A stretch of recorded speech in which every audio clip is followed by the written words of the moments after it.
Hai,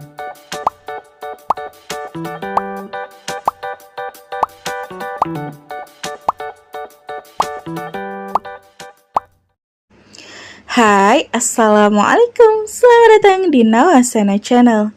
Hari ini saya akan membacakan novel yang berjudul Terpaksa Menikahi Bad Boy Season 2 Bab 1. Jangan lupa di like, komen, dan subscribe ya.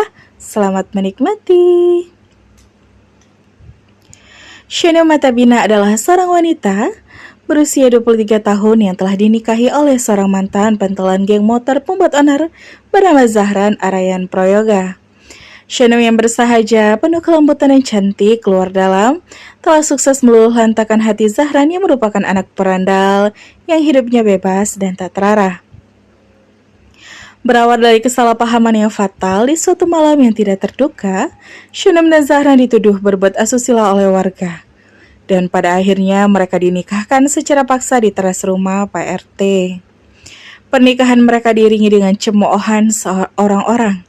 Sungguh, malam itu, Shano merasa masa depan dan martabatnya hancur seolah tak akan bisa diselamatkan lagi. Tapi, siapa sangka, pernikahan yang diawali dengan aib itu sekarang telah menciptakan pernikahan sakinah yang telah mengilhami banyak orang di sekitar mereka. Bahkan, orang tua Zahran yang sempat bercerai dan mementingkan ego mereka masing-masing, pada akhirnya memutuskan rujuk kembali dan memulai pernikahan yang baru dengan harapan yang baru pula. Shano adalah cahaya nyata bagi seorang Zahran. Zahran yang mulanya hanyalah pemuda yang bengal, yang meremehkan kasih sayang orang tua, kini sudah berubah menjadi lelaki dewasa yang mampu mengimami istrinya dan anaknya. Pernikahan Shano dan Zahran sudah berjalan selama hampir 4 tahun, dan mereka sudah dikaruniai seorang anak lelaki yang menggemaskan bernama Arkana. Hari ini, tepatnya tanggal 7 Agustus, Arkana berulang tahun yang ketiga. Acara ulang tahun dirayakan secara sederhana di rumah dan dihadiri oleh orang-orang yang sangat mengasihinya. Ada Irena dan Ilham, yaitu orang tua Zahran, sebagai oma opanya.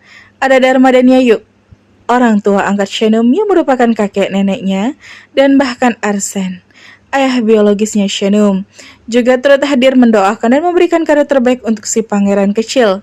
Tak lupa Melissa, kakak kandung Shano dan suaminya, Nares, juga tak ketinggalan menjadi tamu di acara ulang tahun itu.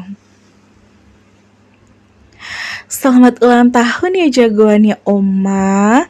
Gak kerasa kamu udah sebesar ini sayang. Rasanya baru aja kemarin Oma dengar suara tangis pertama kamu. Ucap Irena sambil berjongkok mensejajarkan dirinya dengan tinggi badan Arkana lalu memeluknya. Aku sudah kesal Oma. Aku sudah besar Oma. Aku sudah bisa naik sepeda sendiri loh. Saat Arkana yang cadel dan menggemaskan. Oh ya, kamu hebat banget. Nanti temenin oma gue sekeliling komplek ya, kata Irena. Siap deh, nanti aku boncengi oma ya, pakai sepeda punyaku. Celoteh Arkana membuat semua orang tersenyum hangat.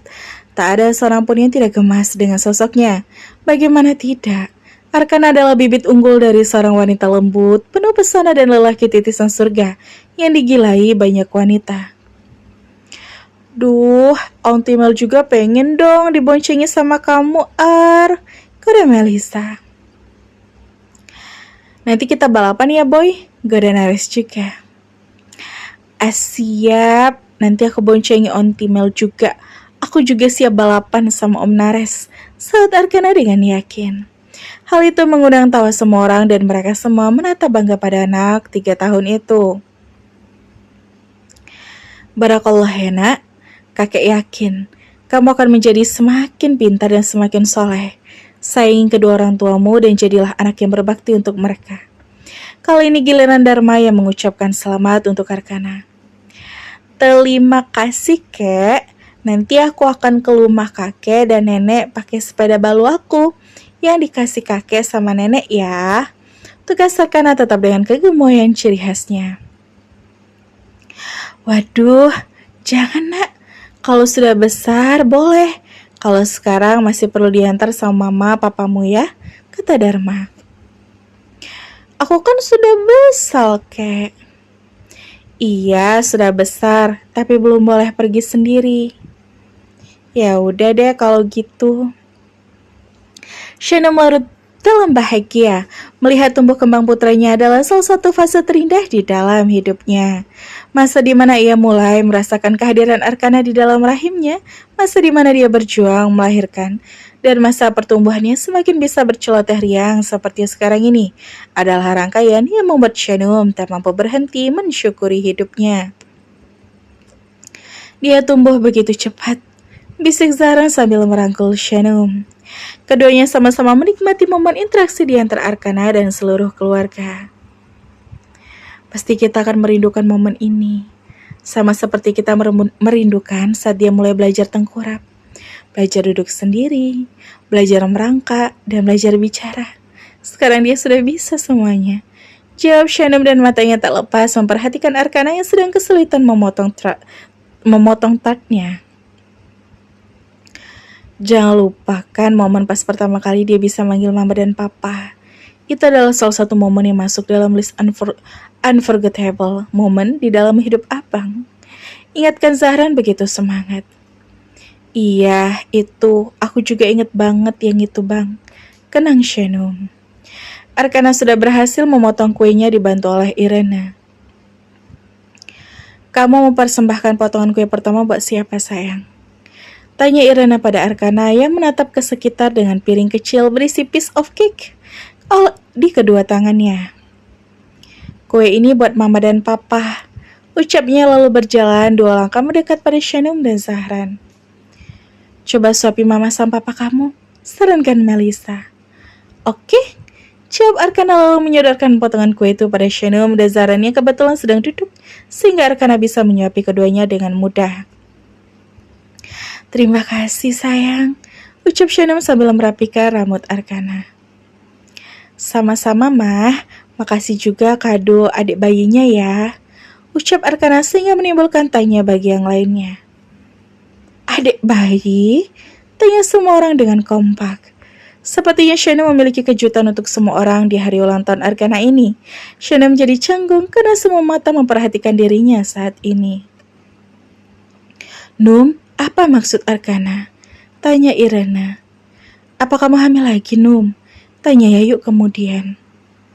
Kalau benar, kehamilan kamu bukan hanya akan menjadi kado buat Arkana saja, tapi juga kado buat kita semua, kata Ilham tak kalah antusias. Alhamdulillah kalau benar kamu hamil lagi, Num, ucap Dharma.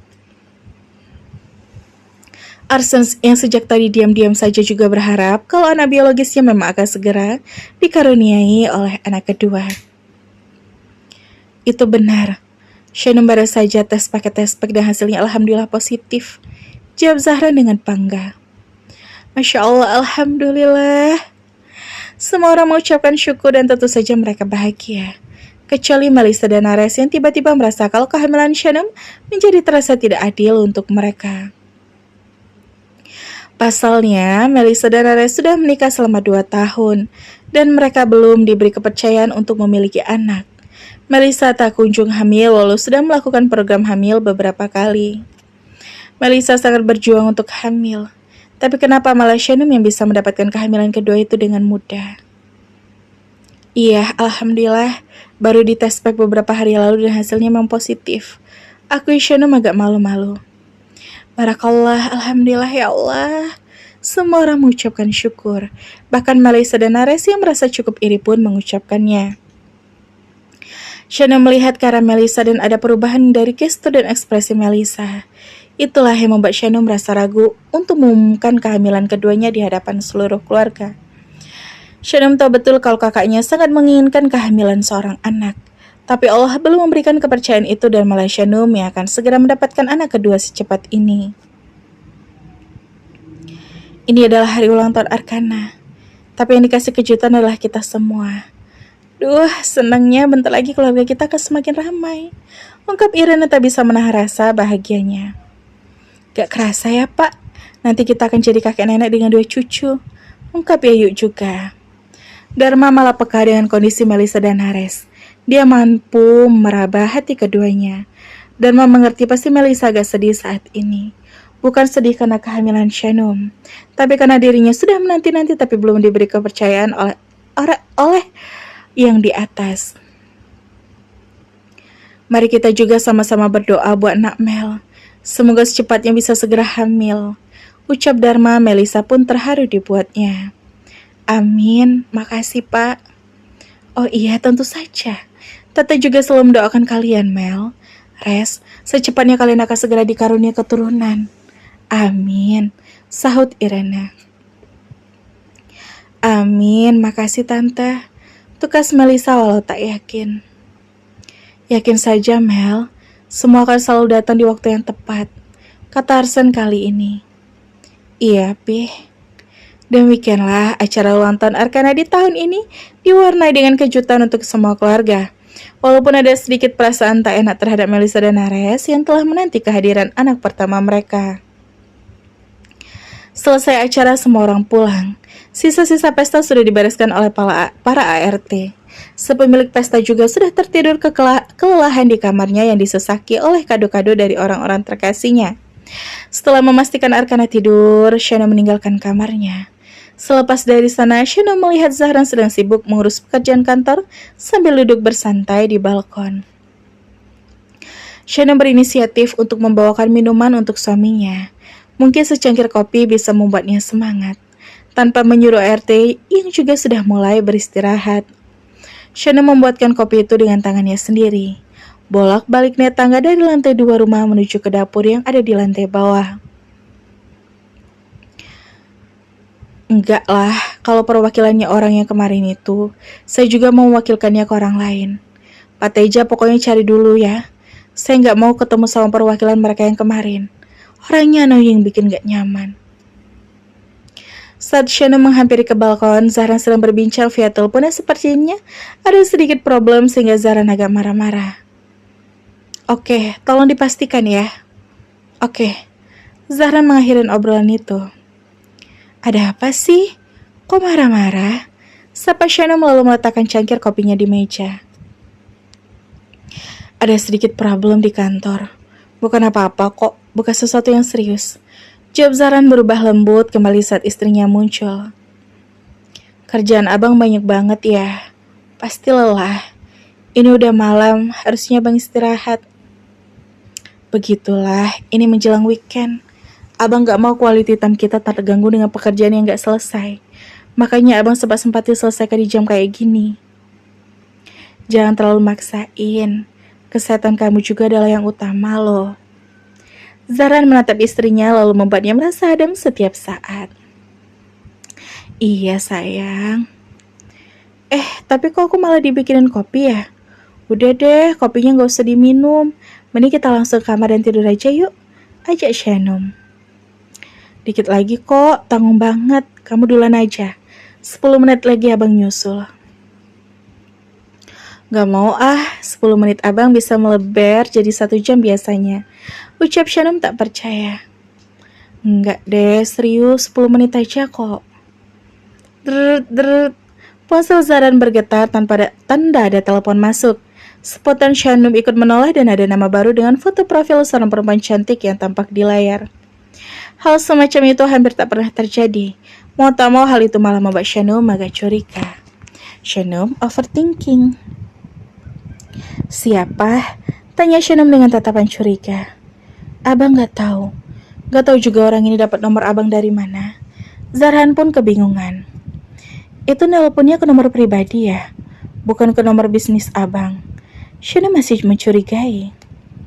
Abaikan aja, nanti abang akan langsung blok nomornya, kata Zahran. Tapi siapa tahu penting, angkat aja, usul Shanum. Enggak malas. Abang gak familiar sama orangnya. Takutnya cuma orang iseng. Tolak Zahran dan dia mengabaikan panggilan misterius itu. Secara hormonal, Shanum menjadi lebih cenderung cemburu dari biasanya. Banyak teori yang menggiring opini Shanum kalau sebenarnya selama ini suaminya suka bermain-main dengan perempuan lain. 1. Zahran lebih sering menepi ke balkon dengan dalih mengerjakan pekerjaan. 2. Zahran sering telah datang ke kamar dan ketika menelpon dengan nomor baru itu kedapatan menelpon Zahran di jam malam seperti ini. Akumulasi itu membuat Shanum sedikit mengikis kepercayaan terhadap suaminya. Kalau aku nggak ada di sini, abang mau angkat telepon itu? Tanya Shanum dengan nada mencurigai. Ya nggak juga sayang, abang nggak pernah angkat telepon dari orang random seperti ini. Jawab Zahra mencoba meyakini. Berarti sering ya, nomor telepon kamu kan sangat privat. Terus siapa yang mungkin menyebarkannya kalau bukan abang sendiri? Zahran mulai menyadari kecurigaan istrinya. Hal kecil kini terasa begitu serius sebab beberapa faktor. Num, ya udah, maaf kalau inisiatifku buat bikin kopi dan ngajak buat tidur cepat sudah ganggu momen santai kamu. Belakangan, bahkan aku nggak tahu kapan kamu kembali ke kamar. Mungkin ya karena kamu emang sesibuk ini. Maaf, Shanum termakan rasa curiga itu. Tiba-tiba Shanum marah lalu beranjak. Hal ini sungguh membuat Zahran ketakutan. Zahran mengabaikan laptop dan juga ponselnya lalu menyusul langkah istrinya yang berjalan masuk ke ruangan rumah, tepatnya menuju ke kamar. Num, sayang, kamu kenapa sih? Kok kayak gini? Gak kayak biasanya. Zahran berhasil menyusul Shanum sebelum Shanum masuk ke dalam kamar. Gak kenapa-napa, jawab Shanum tanpa mau membalas tatapan Zahran. Kamu curiga kalau abang suka main-main di belakang kamu. Gitu. Goda Zahran sambil memenjara Shanum dengan tatapan matanya yang dalam. Sedikit, akui Shanum dan tetap menghindari tatapan Zahran. Ayolah, gak mungkin abang mengkhianati orang yang sudah memberikan kebahagiaan sejati buat kehidupan abang. Itu gak akan pernah terjadi. Never, tegas Zahran. Iya maaf deh, aku overthinking. Karena telepon tadi. Iya, abang gak segera blok nomor itu. Tapi mungkin itu partner bisnis abang atau teman lama abang. I don't care, seseorang yang berhubungan dengan bisnis harusnya menghubungi ke nomor yang lain. Dan abang gak akan menyimpan nomor yang bukan teman atau saudara. Dan abang gak ngerasa kenal dengan orang tadi. Aku posesif ya? Tanya Shanum dengan wajah polos. Sikapnya labil sekali. Bisa berubah-ubah dalam hitungan menit. Gak apa-apa, abang suka sikap posesif kamu. Tapi kalau curiga tanpa penjelasan abang gak mau. Kalau ada sesuatu yang mengganjal di hati kamu, segera ceritakan ya. Jangan dipendam. Dan ujung-ujungnya malah jadi salah paham yang berkepanjangan. Oke? Shana mengangguk walau agak tak yakin. Hatinya masih dihantui rasa curiga. Mungkin kehamilan selalu mengubah mood dan pola pikirnya karena terlalu takut kehilangan atensi suami. Shana menjadi berpikir yang tidak-tidak. Aro udah tidur ya? Tanya Zahran lalu menoleh ke pintu kamar Arkana yang ada di depan pintu kamarnya. Udah, mungkin dia kecapean, makanya tidurnya cepet. Baguslah, Zahra melirik nakal pada Shanum. Ya bagus, kita emang harus memperbaiki pola tidurnya. Gak boleh dibiarkan tidur terlalu malam terus. Dan apa? Shanum tak mengerti. Gak asik kamu gak peka. Apa sih, aku gak ngerti apa maksud abang. Otakku lagi mumet. Lagi gak bisa ngerti kode-kode random dari abang. Kamu udah tahu itu kode? Ya udah. Heh, nakal. Shana mencubit pinggung suaminya walau geli, tapi Zahran suka. Boleh ya, mumpung stamina masih on nih. Pinta Zahran seketika, dia turn on kalau obrolan sudah mengarah ke arah sana. Kapanpun kamu mau, Shanum pun hanya pasrah. Zahran tersenyum lebar lalu menarik tangan Shanum masuk ke dalam kamar, meninggalkan laptop yang masih menyala dan ponsel yang tidak berhenti bergetar menerima panggilan masuk, sampai ada 10 panggilan tak terjawab dari nomor yang sama yang Zahran abaikan. Siapakah penelpon itu? Melissa tak bisa tidur. Dia masih membuka mata, duduk bersandar pada handboard, telanjangnya sesekali mengelus perutnya.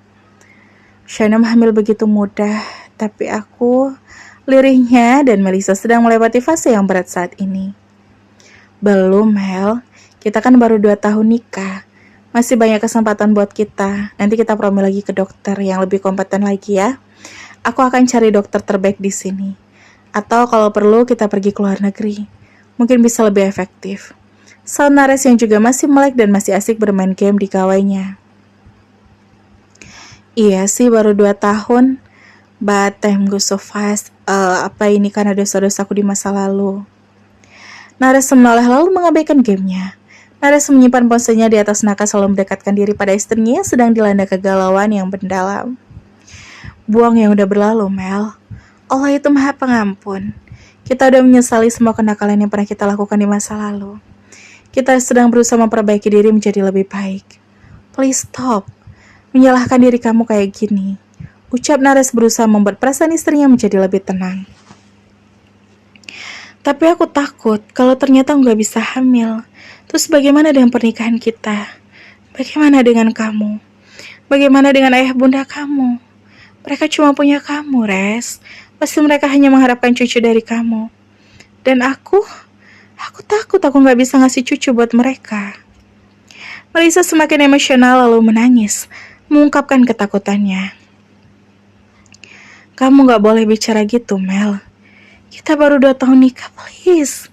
Buang jauh-jauh mindset kayak gitu. Ayah sama bunda aku gak mempermasalahkan ini. Mereka sayang sama kamu. Tegas Nares selalu cepat-cepat memeluk Melisa untuk menenangkan. I don't know.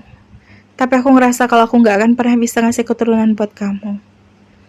Shh, please. Jangan bicara begitu. Please. Nares mengeratkan pelukannya dan mencoba memahami apa yang sedang istrinya rasakan saat ini. Dan bersambung sampai ketemu di bab selanjutnya ya. Wassalamualaikum. Maaf ya sebelumnya saya baru update karena saya baru sehat. Semoga kedepannya saya bisa update terus ya. Dan hari ini saya update 1 bab, tapi alhamdulillah ada sekitar sedikit panjang ceritanya. Jadi selamat menikmati.